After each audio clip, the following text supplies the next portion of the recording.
ชีวิตติดคอนเทนต์พี่น้องเอ้ยเพิ่นว่ากะจิบ่ให้ติดคอนเทนต์ได้จั่งใดลงคลิปบ้าๆบอๆแต่ละมื้อแต่ละเว้นเพิ่นว่าเด้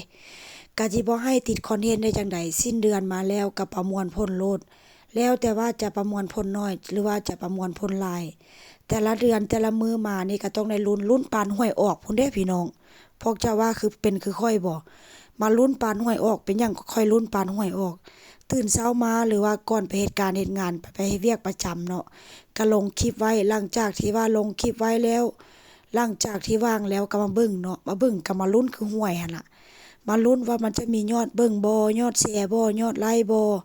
ในสิ่งที่เฮาเฮ็ดลงไปหั่นว่ามันจะประมวลผลได้ส่ำใดแล้วอีกอย่างเนาะเฮาก็ลงมือเฮ็ดไปหันนะเฮาจะได้ยอดเบิ่งยอดไลก์ยอดแชร์ส่ำใดมันลุ้นเลยพี่น้องแต่ละมื้อแต่ละเว้นนี่น่ะลุ้นขนาดใดแต่ว่าบางเทื่อนี่ก็ ค่อยมีงานประจำอยู่แล้วเนาะก็ถือว่าเฮาเฮ็ดเป็นอาชีพเสริมบางเทื่อค่อยลงคลิปไปแล้วค่อยก็ไปนอนบางเทื่อค่อยลงคลิปไปแล้วค่อยก็ไปเฮ็ดการเฮ็ดงาน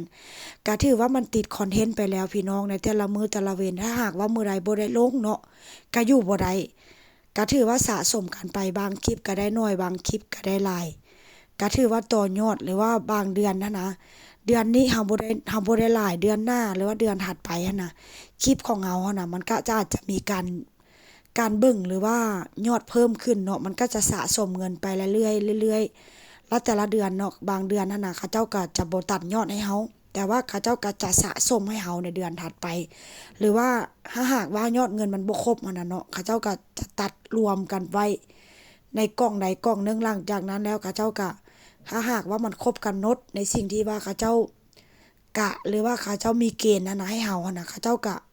จะส่งให้เฮา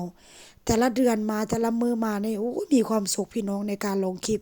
เมื่อก่อนเป็นสิ่งที่แบบว่าน่าเบื่อตื่นมาต้องเฮ็ดอีหยังซ้ำๆซากๆแต่ว่าตอนนี้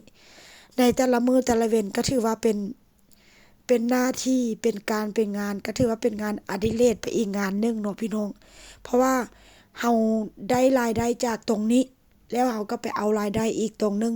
เพราะว่าเฮามีงานประจำจังซี้นะก็ถือว่าเฮามีรายได้สองทางก็ถือว่าเป็นสิ่งที่ดีได้ ถ้าหากว่าเรามีเงินหั้นนะมีเงินหรือว่ามีรายรับในแต่ละเดือน2ช่องทาง3ช่องทางก็ถือว่าเป็นการดีเนาะเพราะว่าในแต่ละเดือนหั้นนะเราบ่ฮู้ว่า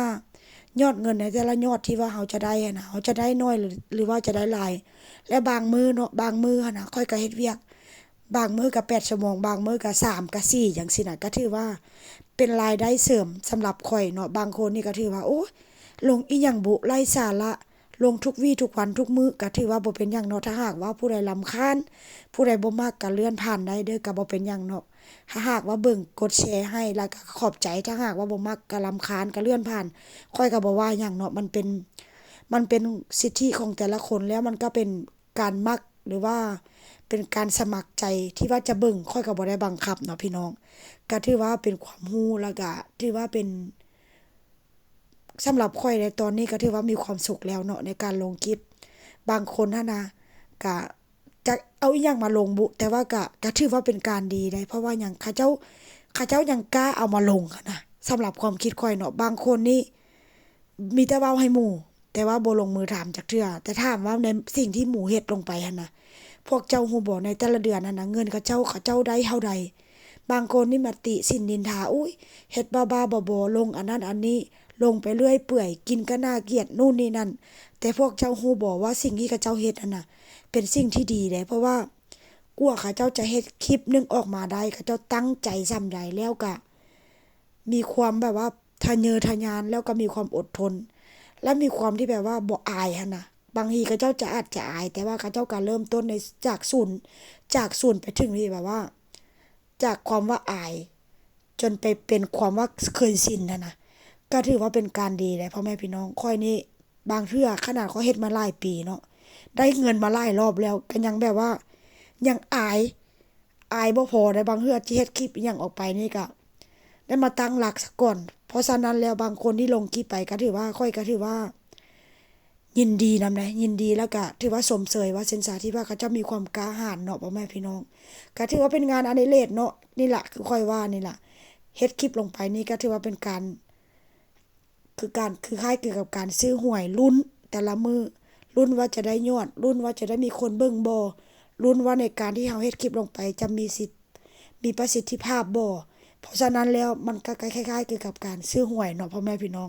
เพราะฉะนั้นแล้วถ้าหากว่าผู้ใดกำลังสิลงมือเฮ็ดหรือว่ากำลังเฮ็ดนะสู้ๆเด้อเพราะหากว่าเฮ็ดไปแล้วมื้อใดมื้อหนึง